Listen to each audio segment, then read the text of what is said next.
Ja siit tribüüni esireast oleme üles leidnud Kristjan Ilvese vanaonu. No Kristjan on praegu 4. kohal.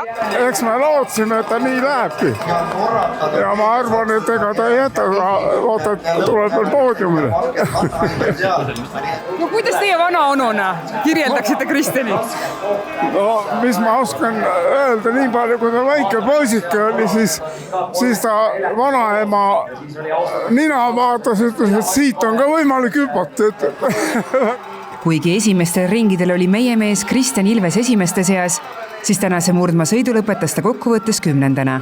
Ei olnud hullu, ma alguses läksin liiga uljalt peale võib-olla ja sealt tagant ette tulemine maksis natuke rohkem, kui ma arvasin, aga jah, võib-olla oleks teist ringi targemalt sõitma ja natukene pundis olema, mitte vedama, et viimane ring läks raskeks, aga ei midagi hullu.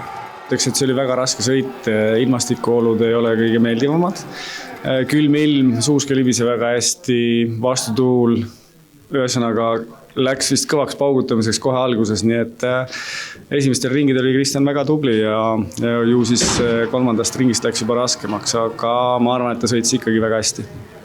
No ilmataat on tänaseks võrunud sellise tõeliselt külma ilma, kuigi temperatuuri näitab kraadiklaas umbes -11, siis tuulekülma on üle 20 miinuskraadi ja tõesti, et siin külm ei hakkaks, siis rahvas võimlev, teeb erinevaid harjutusi.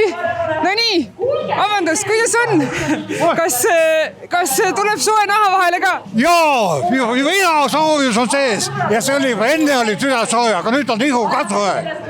Nagu vennist ütlesin, see on nagu jõulud. See on vahvam veel kui jõulud. Kõik peavad siia tulema nüüd. Täna küll jah, pisar tuli silma, kui siin meie mehed läksid. Ongi kohe nii? Jah, et vägev.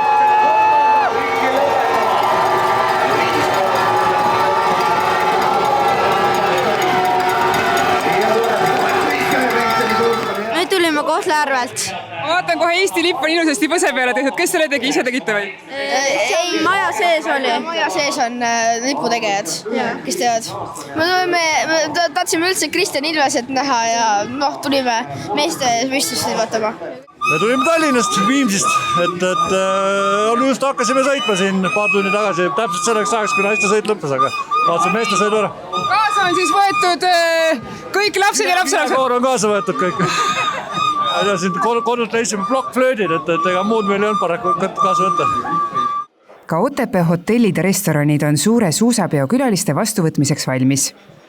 Me oleme selleks pikalt juba valmistunud ja me teame, et me suudame kõik külalised ka intensiivsel ja kiirel ajal meile omase külalislahkuse ja hea kvaliteediga ära võõrustada. Oskad sa öelda juba võib-olla, kui palju näiteks homme õhtuks on laudu broneeritud? No homme õhtuks on peaaegu kogu maja juba ära broneeritud, et mõned üksikud lauad veel vabad on. Kui Pühajärve puhkekeskusest öeldi meile, et täna õhtuks veel mõni üksik tuba on, aga homme on terve maja välja müüdud, siis siit samast umbes paarsada meetrit eemal, samuti Pühajärve kaldal asuvas GMP hotellis pidi veel tube saada olema.